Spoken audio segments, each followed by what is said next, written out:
Two and I, we're from Northcross. Kia ora.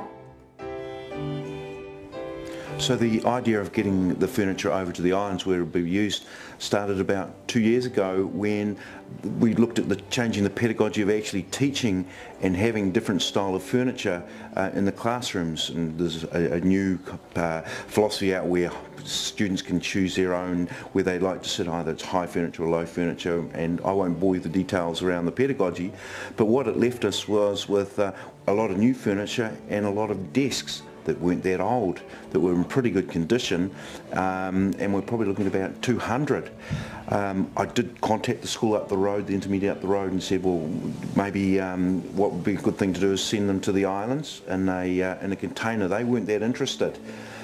So I came back and spoke to Andrew, and he said, well, we can scrap them and they'll break down the plastic, and they will, the metal, about $1.20 a kilo, we could make a bit of money out of it. But I thought there was so much, they was too good to do that. And it came out of a conversation with one of the teachers, Jasmine Perrott, about maybe and the school council, maybe we could do something, a community service, and get it over to the islands, where I know, having travelled before, they have got very not a great environment to teach and learn in, but great kids. So maybe we could get the furniture over there, and that is where, working with the Jasmine, her church and our school council, that we've managed to fill this container, and I'm sure going to make a lot of students happy in Samoa.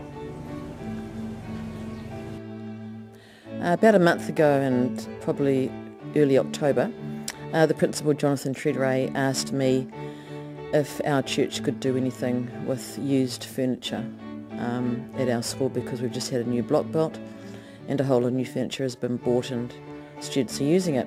So he asked me if our church could, you know, essentially find a school in Samoa where, or somewhere like that, where there was a need. And so from that point, I then spoke to various people, Hans Sorensen, and eventually John heard about it through Public Affairs. And so the principal was happy for me to then continue to run with this. I spoke with the property manager, Andrew Bolland, who told me sort of roughly the quantities and what was available. Then at a student council meeting that we have fairly regularly, every few weeks or so, I mentioned this to the student council, and they were happy to use this opportunity as another chance to be able to give service to someone who's in need. We give lots of service at the school, who have done locally in the local community of Browns Bay and North Shore, and we've also done service Auckland-wide with City Mission, and almost nationwide with the Cancer Society and Daffodil Day.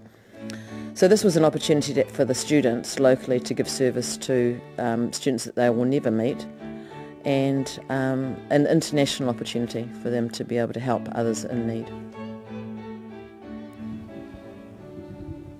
Well, I heard about this idea when Mrs. Perrott called a student council meeting, and we were asked if we could make ourselves free on a weekend.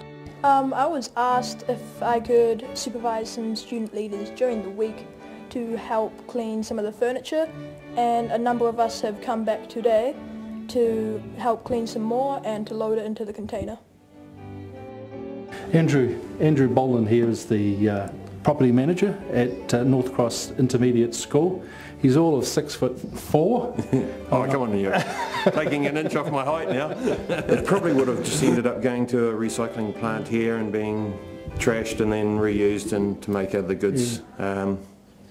So it's actually good to know it's still getting a second life. Yeah. What's particularly rewarding for the church here is that you've actually seen the response from this community. All the youngsters have got together, given up part of their schooling day, and dare I say it, even their Saturday, to come here and pack this container. So a very good outcome from everyone. There's a lot of teaching staff here who've got involved, and of course the parents as well. And the church is behind the scenes quietly trying to facilitate this outcome. So a very good outcome for all. It is indeed. So it has been a great community effort, even loading the container. Our students and the local community have loaded it this morning. They'll close the gates or the doors very soon. Next time it's open, it'll be in your school. We really hope you enjoy the contents, whether it's the sports equipment, whether you've got new desks, whether you're writing on the new whiteboards. We hope it'll really enhance what you're doing in your lovely school in Samoa. So enjoy it, and we maybe can correspond in the future.